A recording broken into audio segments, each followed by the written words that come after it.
Welcome to today's program, friend. I recently had the honor of having Joe Scheidler in studio. We were in front of the camera for about 3 hours together.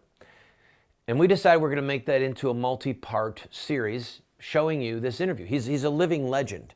And in today's program, we're going to talk about how Operation Rescue got started, which I founded. We're going to talk about showing the truth and the different ways that you can share and show the truth. There's an old expression, I like the way he's doing it better than the way I'm not doing it.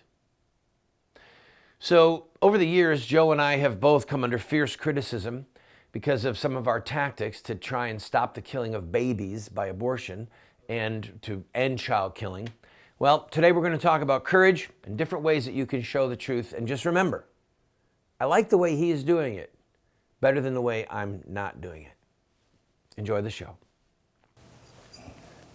The reason I'm pausing here is because abortion is murder. And there's college kids today, there's young people who have been so drained of their courage.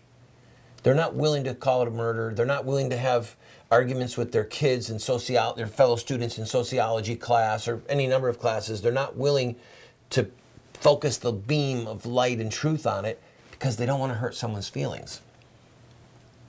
Right. And here we are talking about having some type of a emotional connection to Bill Baird, and yet he is an enemy. I mean, he's an enemy of the babies. He's an enemy of our position.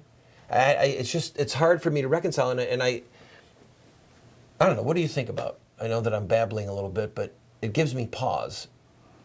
Well, Bill was a strange person. He had been interested in medicine. He didn't do the abortions. He owned the clinics, one in New York and the one in Boston. And he, again, like Tiller, was dedicated to this as a good. He saw it as a good, as an absolute good, and saw us as in the wrong, and tried to convert us. That was he really wanted us to join his forces. And Baird, actually, you know, he was sort of a pariah to the women abortionists. He had a different approach, and he said often that he had more friends among pro-lifers than among the abortionists. He told me that too. They didn't like him. They didn't like him, no. Once in a while, they'd give him an award of something to make him happy. But my question to pursue this point is, talk to people about the stress of having to say abortion is murder. I'm not going to surrender this point. I'm not going to say, well, we just have different opinions and, you know, we can be buds. And no, it's not that we have different opinions. Abortion is murder. It's not that we think it's murder. It is murder. And so I'm thinking of family stress. You know, you come from a very devout family. You probably haven't had too many Thanksgivings where you were arguing about whether or not someone should kill their baby. No. I grew up with that. Yeah. I had an aunt who was an arch feminist, and you know, God rest her soul. She had my cousin killed when I was a little boy.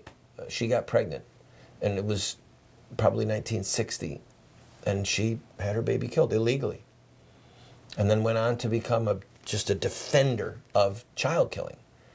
So that stress, as I became prominent in the movement, would be there at family gatherings in a very significant way. Right. Well, my family was very supportive.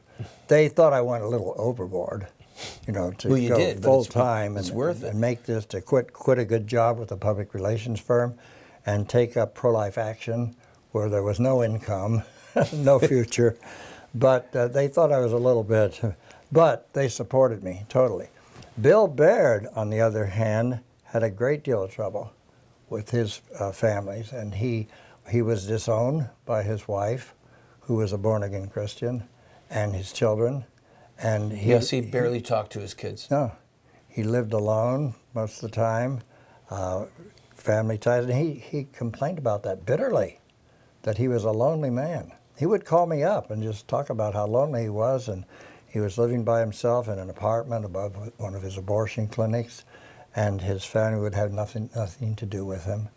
And I felt genuinely sorry for Bill.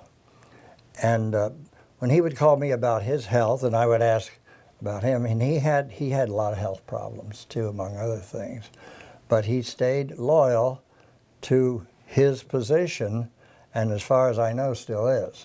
I have not been in touch with him recently. I pray he comes to Christ and finds forgiveness and absolution. I do too. I really do.